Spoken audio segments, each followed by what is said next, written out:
कि T not है और इसका टेम्परेचर मान लो उसका आधा होगा यानी टी नॉट बाई 2 होगा। इसमें तो मेरे समझ से कोई दिक्कत। तो खुद सोचो कि यहाँ हमने तुम्हारे मन में 2-3 क्वेश्चन आएगा कि सर इसको आइसोथर्मल आपने क्यों लिखा। तो आपको बच्चे याद होना चाहिए कांस्टेंट टेम्परेचर पे जब रहता है, कांस्टेंट टेम्परेचर पे जब रहता है तो आइसोथर्मल होता है। इसमें तो प्रेशर और वॉल्यूम जब चेंज कर रहा होता है, यहाँ प्रेशर और वॉल्यूम चेंज कर रहा है, इसमें टेम्परेचर कांस्टेंट है, तो आइसोथर्मल हुआ।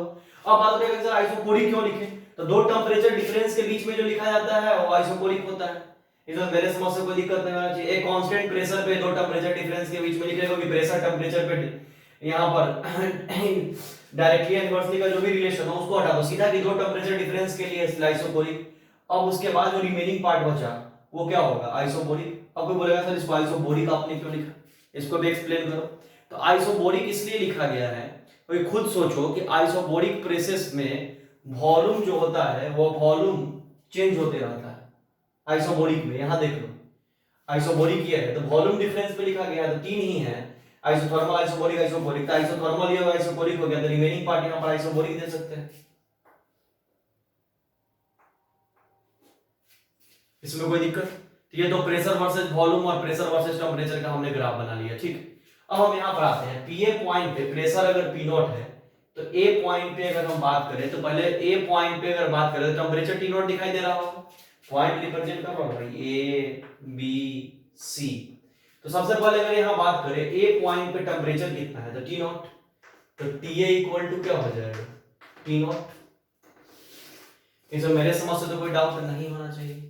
अब बात करते हैं वॉल्यूम निकालने की ए पॉइंट पे, तो PV equal to N R T होता है, तो V equal to N R T by P हो जाएगा, तो 4 मोल है तो 4 आर टी बाई पी, तो 4 आर टी बाई पी, तो ए पॉइंट पे 4 आर टी बाई पी हो जाएगा।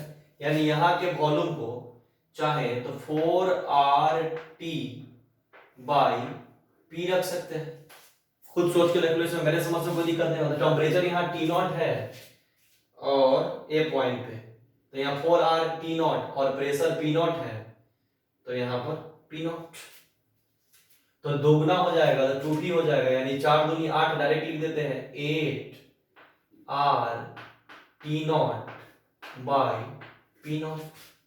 इसमें भी मेरे समझ से कोई दिक्कत नहीं होना चाहिए, ये बात भी समझ में आ रहा होगा।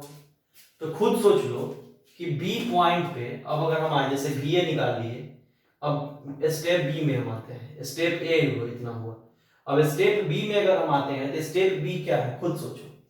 तो स्टेप बी जब यहां पर हम आएंगे नीचे वाले फिगर में तो आइसोथर्मल दिखाई देगा ए टू बी, या ऊपर वाले पार्ट में चलो तो ए टू बी क्या दिखाई दे रहा है आइसोथर्मल, ऊपर वाले से ही बना लो। तो ऊपर वाले से ही अगर बनाते हो तो ए टू बी तुम्हें दिखाई दे रहा है आइसोथर्मल। तो ए से बी जब हमें आइसोथर्मल प्रोसेस दिखाई दे रहा है तो ए से बी में वॉल्यूम वीबी इक्वल टू क्या आया है 8 R T not by P not. इसमें मेरे समझ से तो कहीं कोई डाउट नहीं होना चाहिए। अब मान लो बी पॉइंट पे कोई प्रेशर पूछेगा तो बी पॉइंट पे प्रेशर क्या लिखेंगे तो P not by 2, B point पे प्रेशर पी नॉट बाई 2। इसमें भी मेरे समझ से कोई डाउट नहीं आना चाहिए। अब स्टेट सी की बात करते हैं। तो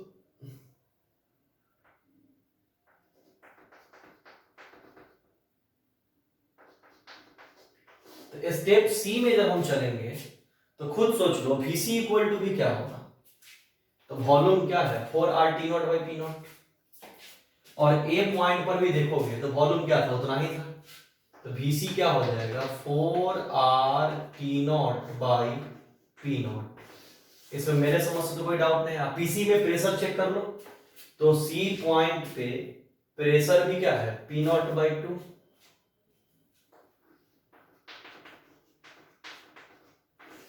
और बी पॉइंट पे प्रेशर इतना ही है पी नॉट बाई 2, इसमें कोई दिक्कत।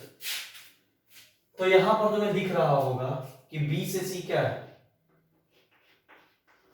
बी से सी क्या है खुद बता दे आइसोबारिक।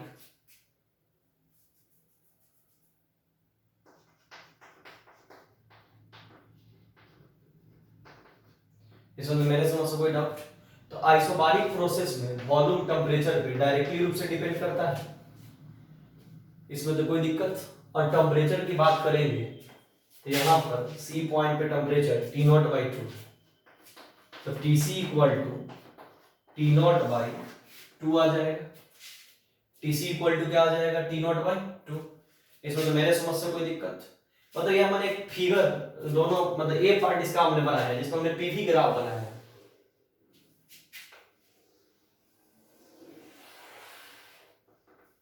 और यहाँ हमने पीटी ग्राफ बनाया है।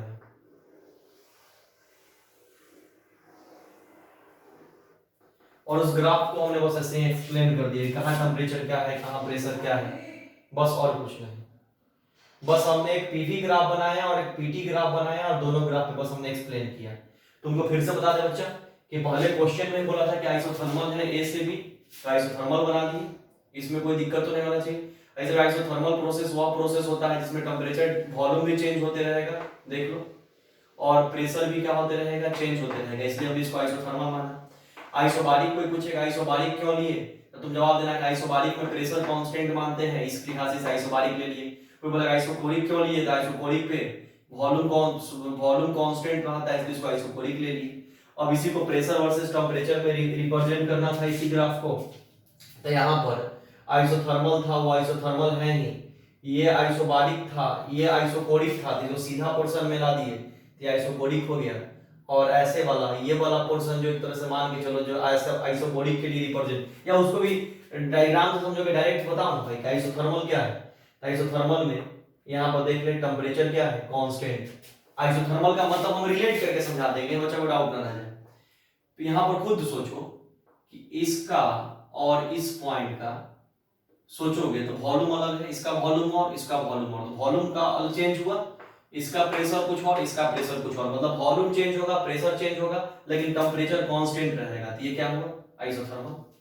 अब बात होता है आइसोबॉरिक का, तो आइसोबॉरिक में आप लोगों को पढ़ाया गया है, आइसोबॉरिक में समझिएगा, आइसोबॉरिक में पढ़ाया गया था कि वॉल्यूम चेंज कर रहा होगा, प्रेशर कांस्टेंट रहेगा, कोई दिक्कत।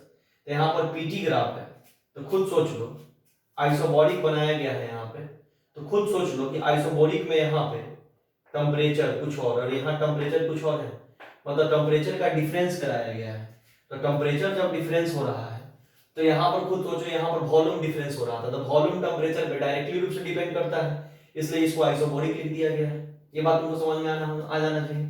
और आइसोकोरिक का बात करोगे तो आइसोकोरिक में यहाँ पर देख लो वॉल्यूम कांस्टेंट है, आइसोकोरिक में वॉल्यूम क्या है, कांस्टेंट है, तो यहाँ पर आइसोकोरिक में वॉल्यूम टेम्परेचर पे इनवर्सली रूप से डिपेंड करता है, इसलिए यहाँ आइसोकोरिक में ये टेम्परेचर डिफरेंस कर दिया गया क्योंकि यहाँ पर वॉल्यूम को फिक्स था, तो वॉल्यूम के इनवर्सली टेम्परेचर डिपेंड कर रहा है आइसोकोरिक में, तो इनवर्सली मतलब टेम्परेचर डिफरेंस होगा टी नॉट के बीच में, यही तो है और कुछ नहीं। और इस पॉइंट को हमने बस रीड कर दी, देख लो अच्छे से। इसका बी पार्ट अच्छा है जिसको बनाना पड़ेगा।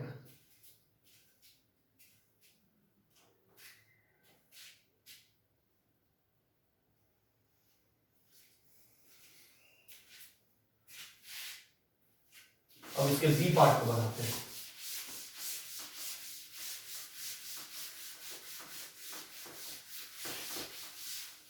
बी पार्ट में बोल रहा है क्या कि वर्ग निकालना है, तो वर्ग जब भी निकालना होगा तो ए से बी सबसे पहले खुद सोचो क्या है, आइसोथर्मल।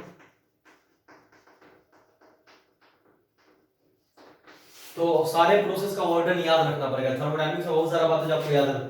तो डब्ल्यू ए बी जब निकालेंगे तो आइसोथर्मल प्रोसेस का वर्क डन निकालने का फॉर्मूला क्या पढ़ाया था आप लोग को कि NRT LN V final by V initial, NRT LN V final by V initial, तो B V B by V है, क्योंकि हम ए से बी जा रहे हैं तो फाइनल बटा इनिशियल, इसमें मेरे समझ से कोई दिक्कत नहीं होगा। तो खुद सोच लो डब्ल्यू ए बी एन के जगह पर 4 आर, टेम्परेचर के जगह पर यहाँ डब्ल्यू ए बी के लिए टेम्परेचर देखो तो ए बी के लिए टेम्परेचर टी नॉट है, तो T not L N, V B के जगह पर वॉल्यूम क्या है 8 R T not, 8 R T not by P not, और वी ए के जगह पर क्या है तो VA की जगह पर क्या होगा आपका 4R T not by P not, 4R T not by P not.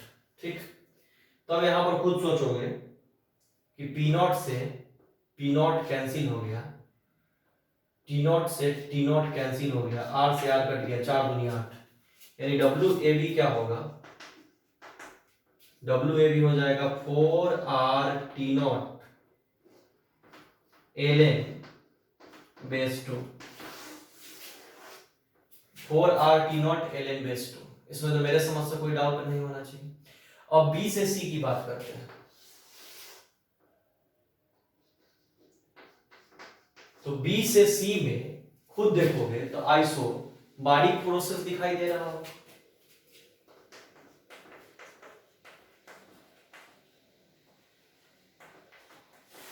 तो B से C में जब आइसोबारिक प्रोसेस दिखाई देगा तो खुद सोचो आइसोबारिक प्रोसेस का work done PV equal to nRT, मतलब वर्क डन PV होता है ना जी, WBC equal to PV direct. तो PV इक्वल टू चाहेंगे तो nRT पुट कर सकते हैं, इसमें तो मेरे समझ से कोई दिक्कत। तो PV इक्वल टू nRT में T जो लिया जाता है वो डेल T की टर्म में लिया जाएगा, क्योंकि यहाँ दो टेम्परेचर डिफरेंस होगा। तो WBC इक्वल टू n के जगह पर क्या होगा 4, R के जगह पर R, और टेम्परेचर का बात करेंगे तो खुद तुम लोग देखो टेम्परेचर यहाँ पर कितना लेंगे। तो टेम्परेचर की बात करोगे तो C final minus initial change का मतलब यानी T not by 2 minus T not LCM 2। तो सॉल्व करेंगे तो WBC आ जाएगा हमारा 2, तो T not minus 2 not 2 T not minus, तो 2 से 2 कट जाएगा, यानी minus 2R T not. WBC क्या आ जाएगा माइनस 2R T नॉट। अब C से A की बात करनी है। C से A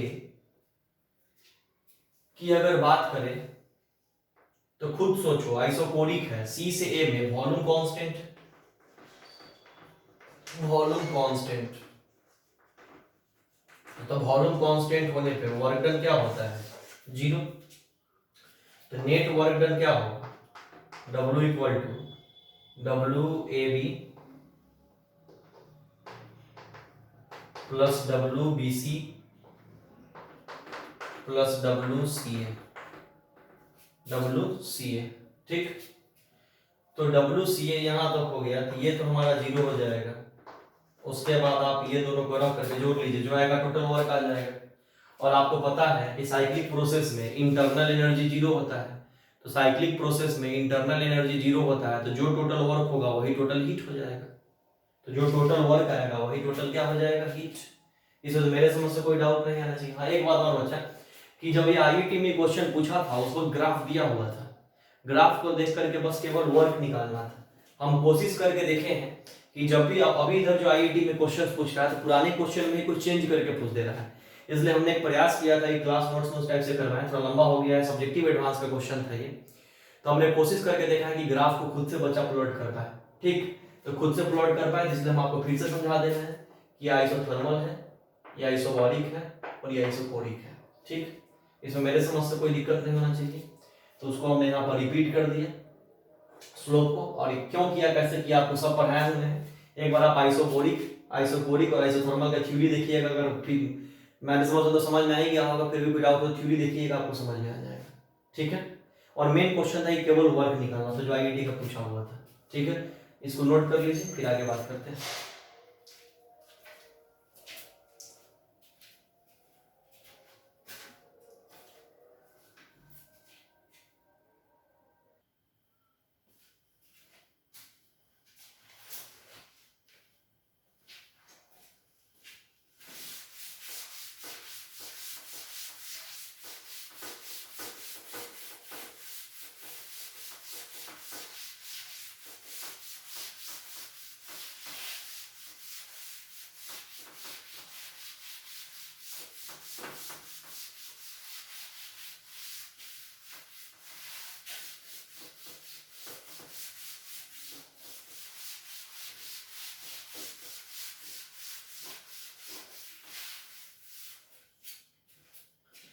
अब बात करते हैं, अगला हेडिंग बनाइए, रिवर्सिबल एंड इरिवर्सिबल प्रोसेस।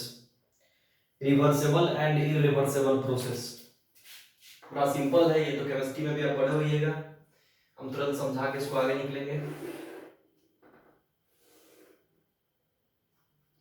मान लो कि रिवर्सिबल और इरिवर्सिबल समझाना है। मान लो एक कंटेनर ले लिए,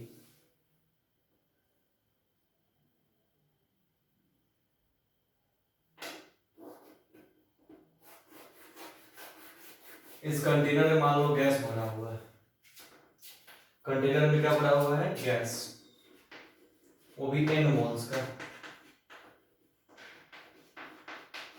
तो जैसे ही कंटेनर में गैस भरा हुआ है वो भी n मोल्स का, तो हम यहां पे बात करते हैं, इसके ऊपर अगर हम एक वेसल लगाते हैं,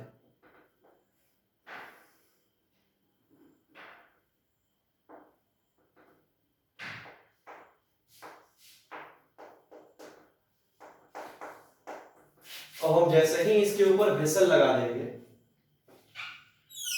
तो आप गौर करिएगा कि जैसे ही वेसल लगाएंगे और इसके ऊपर कुछ लोड रख देंगे,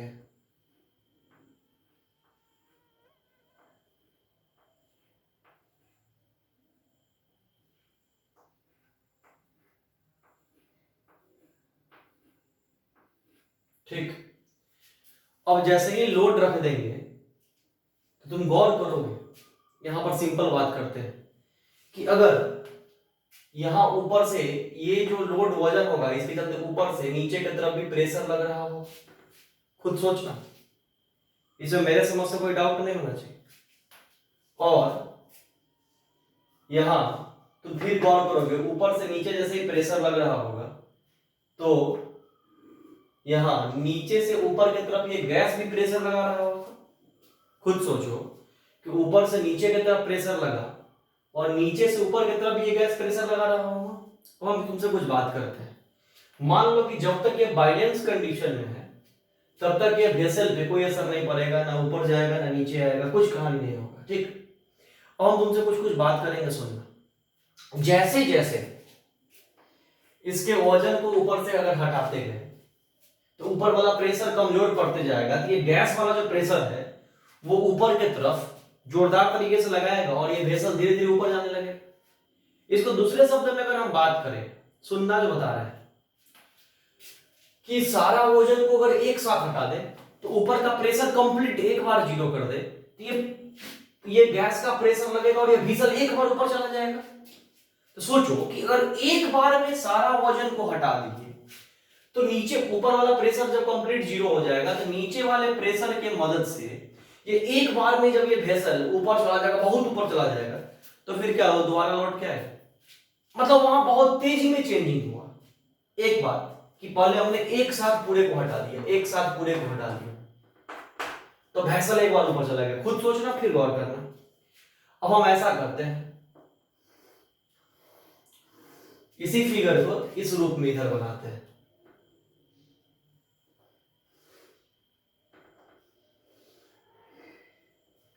मान लो ये भी वेसल है, ठीक।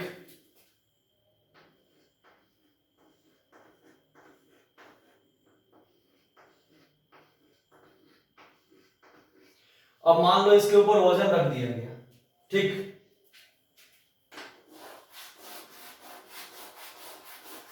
इसमें वही गैस भरा हुआ है n मोल्स का। अब सोचो कि इसमें एक बार इसको हटाए, ठीक, ऊपर से प्रेशर लग रहा है, नीचे से भी प्रेशर लग रहा है, इसको एक बार हटाए, जैसे ही हटाएंगे तो ये थोड़ा ऊपर जाएगा, फिर अपनी जगह पे रुक जाएगा। खुद सोचो, वहां से जैसे मान लो एक को हम रिमूव किए, गौर से देखना, एक को रिमूव किए, थोड़ा ऊपर गया, फिर रुक गया, फिर अगर यहां एक को ला देंगे तो फिर जितना ऊपर गया तो उतना नीचे आ जाएगा। लेकिन अगर एक सडनली बहुत ज्यादा चेंजिंग हो जाए तो दोबारा लौट के आना मुश्किल होता है, लेकिन थोड़ा चेंजिंग है तो उसको फिर अपने आप जगह पे ला सकते हैं। यही है रिवर्सिबल और इरिवर्सिबल। मतलब कि अगर सारा वजन को एक साथ हटा ले तो पिस्टन एक बार ऊपर चला जाएगा, बहुत स्पीड में जाएगा। मतलब आप सिंपल दिमाग में रख लो कि अगर एक बार बहुत स्पीड में अगर कोई चीज चेंज हुआ तो उसे बोलते हैं इररिवर्सिबल। एक बार अगर बहुत स्पीड में कोई चीज चेंज हुआ तो उसे बोलते हैं इररिवर्सिबल। वही अगर इसको धीरे धीरे हटाते हैं और पिस्टन धीरे धीरे ऊपर जाएगा, फिर अगर वजन को रखते हैं और फिर पिस्टन धीरे धीरे धीरे धीरे नीचे आ जाएगा, तो ये प्रोसेस हुआ रिवर्सेबल। मतलब रिवर्सेबल वह प्रोसेस हुआ जिसमें एक्सटर्नल प्रेशर और इंटरनल प्रेशर बराबर रहता है। रिवर्सेबल प्रोसेस होने में बहुत ज्यादा टाइम लगता है।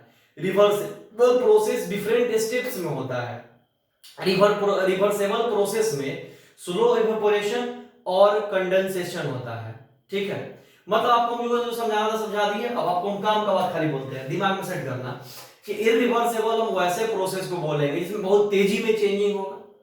वह एक चेंजिंग एक बार बहुत स्पीड में काफी कम समय अंतराल में हो जाएगा, वह दोबारा उसको अपने प्रोसेस में करने में नहीं हो, दोबारा अपने जगह पे फिर लाना पॉसिबल नहीं होगा। रिवर्सेबल प्रोसेस धीरे धीरे करके होता है।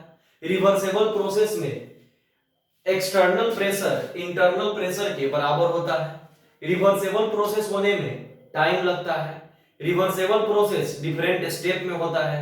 रिवर्सेबल प्रोसेस में वेरी स्लो इवेपोरेशन और कंडेंसेशन होता है।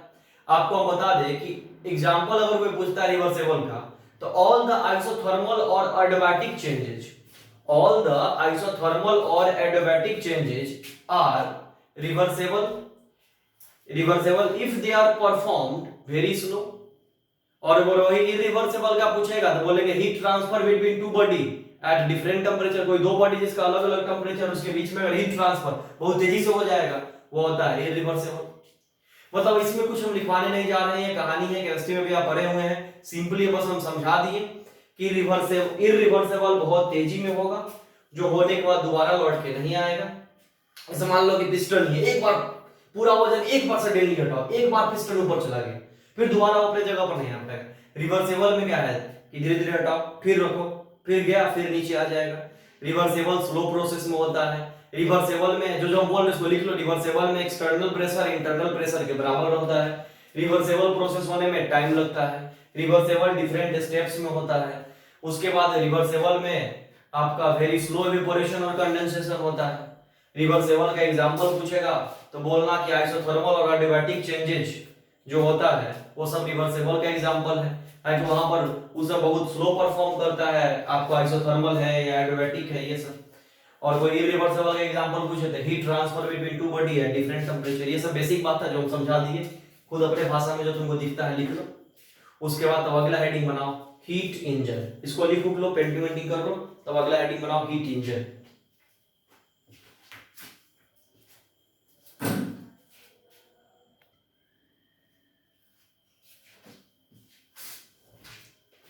कपड़ा ले लिए भेजा।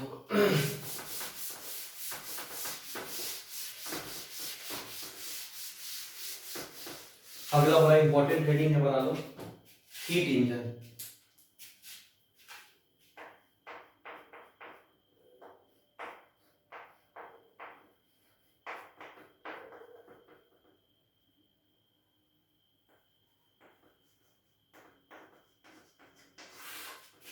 अब हीट इंजन की जब हम बात करेंगे तो सबसे पहले तुम गौर करना कि हीट इंजन क्या है। तो एक सिंपल डिवाइस है। मतलब हीट इंजन के बारे में कहा जाता है कि heat engine is defined as which convert heat into mechanical work. मतलब कहा गया कि एक सिंपल डिवाइस है जो हीट को मैकेनिकल वर्क में कन्वर्ट करता है। या बहुत सारी किताब में देखोगे इसको ऐसे भी लिखा होगा कि एक डिवाइस है which exchange heat between different temperature या हीट बिटवीन टू टेंपरेचर। पहले इसको लिखो, तो लिखो कि heat engine is defined as which convert heat into mechanical work, which convert heat into mechanical work। या अगला पॉइंट में लिखो कि it is defined as a device which exchange heat between two temperature। ठीक, और इसको अच्छे से एक्सप्लेन करते हैं। मान लो कि ऊपर की तरफ हमने बना लिया टेम्परेचर हायर और नीचे की तरफ बना लिया टेम्परेचर लोअर और बीच में बना लिया ये इंजन।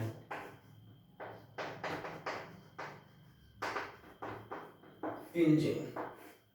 ठीक, ये टेम्परेचर हाइयर है, ये टेम्परेचर लोअर है, ये इंजन है जहां से वर्क होगा, वर्किंग सब्सटेंस यही होगा। यहाँ पर हीट भी हाइयर होगा, मान लो QH, यहाँ पे हीट भी लोअर होगा, मान लो QL। ठीक, अब यहाँ पर ये बात हम बोल सकते हैं कि टेम्परेचर हाइयर जो है वह ग्रेटर है किससे, टेम्परेचर लोअर से। बहुत सारे किताब में देखोगे इसको सोर्स भी लिखा होता है और इसको सिंक लिखा होता है। ठीक, सोर्स का मतलब होता है कि इसके अंदर कुछ हीट जो है वो ऑब्जर्व हो रहा है या इसके अंदर सम एनर्जी ऑब्जर्व हो रहा है।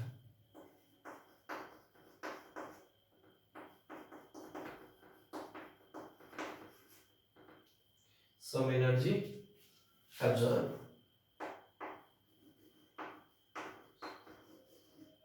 स्पेलिंग पे ध्यान मत देना, सम एनर्जी ऑब्जर्व। ठीक, हम पहले सबसे पहले तुमको अच्छे से हम लिख के समझाते हैं, बहुत सिंपल है ये, एक बार हम लिख लेते हैं पहले अच्छे से, उसका समझा देंगे पूरा। QH का मतलब क्या हुआ कि हीट है observe from some heat source.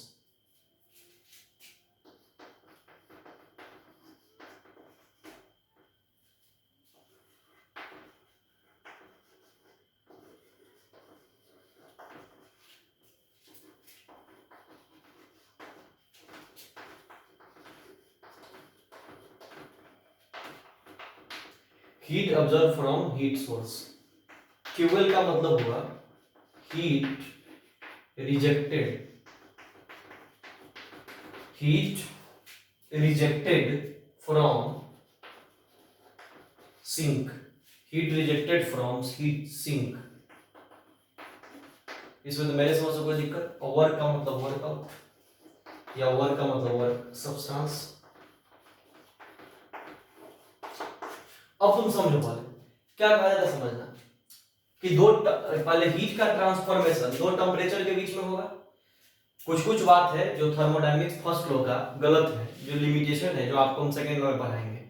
Thermodynamics first law ये बताता है कि हम कोई भी दो टेम्परेचर डिफरेंस के बीच में हीट को ट्रांसफर करा सकते हैं, जो लोअर से हायर भी हो और हायर से लोअर भी हो। आगे चलकर बताएंगे कि गलत स्टेटमेंट है, लेकिन अभी आप पहले समझो यहां क्या कहा गया कि heat absorb from some heat source. मतलब कि देखो ये जो हीट है वो पूरा हीट एनर्जी को एब्जॉर्ब कर ले रहा है। जितना हीट ये सिंक रिजेक्ट कर रहा है, जितना हीट ये सिंक रिजेक्ट कर रहा है, और ये इंजन वर्क करके जितना हीट जनरेट कर रहा है वह पूरे हीट को ये ऑब्जर्व कर ले रहा है। जितना हीट को ये सिंक रिजेक्ट कर रहा है और ये इंजन जितना वर्क करके हीट जनरेट कर रहा है वो पूरे को ये सोर्स क्या कर ले रहा है, पूरे के हीट एनर्जी को ऑब्जर्व कर ले रहा है। तो जब ये दोनों क्या पूरे को हीट को ये ऑब्जर्व कर लेगा तो हम यहां बोल सकते हैं कि QH जो है वो बराबर होगा सम ऑफ W प्लस QL। खुद सोचो, इसमें तो मेरे समझ से कोई डाउट नहीं होना चाहिए, ये स्टेप एकदम क्लियर होना चाहिए। तो जब ये स्टेप क्लियर है तो W इक्वल टू क्या हो जाएगा, work equal to QH minus QL। अब बात करते हैं किसी भी मशीन की इफिशियंसी निकालनी है, तो किसी भी मशीन का जब हम इफिशियंसी निकालेंगे तो आपको पता है कि इफिशियंसी, किसी भी मशीन का अगर हम इफिशियंसी निकालेंगे, इफिशियंसी आउटपुट बाय इनपुट होता है। तो आउटपुट का मतलब क्या कि जो हम वर्क किए, इनपुट तो उस वर्क के द्वारा जो एनर्जी हुआ। तो यहां खुद सोचो, जो वर्क किए सो ये W, अब पूरा एनर्जी जो ऑब्जर्व कर लिया इनपुट ये हुआ QH। तो W के जगह पर चाहेंगे तो इतना रख देंगे तो क्या हो जाएगा QH minus QL by QH। ये हमारा ईटा हो गया, मतलब ये हमारा इफिशियंसी हो गया। ठीक, इसी को बहुत लोग ऐसे लिखते हैं कि यहां पर इसी फॉर्म को हम ऐसे इधर भी लिख दे रहे हैं लास्ट में इधर घेर करके, इसी को बहुत लोग ऐसे भी लिखते हैं efficiency equal to 1 minus QL by QH। उनको उससे दिक्कत हो रहा है। जो हीट इंजन का एफिशिएंसी ये है, यही सब बेसिक बात है हीट इंजन का, यही है कि हीट को मैकेनिकल वर्क में कन्वर्ट करता है। इसको अच्छे से नोट कर लो, इसको नोट कर लो, फिर हम इस पे क्वेश्चन करवाते हैं। जल्दी नोट करो इसको।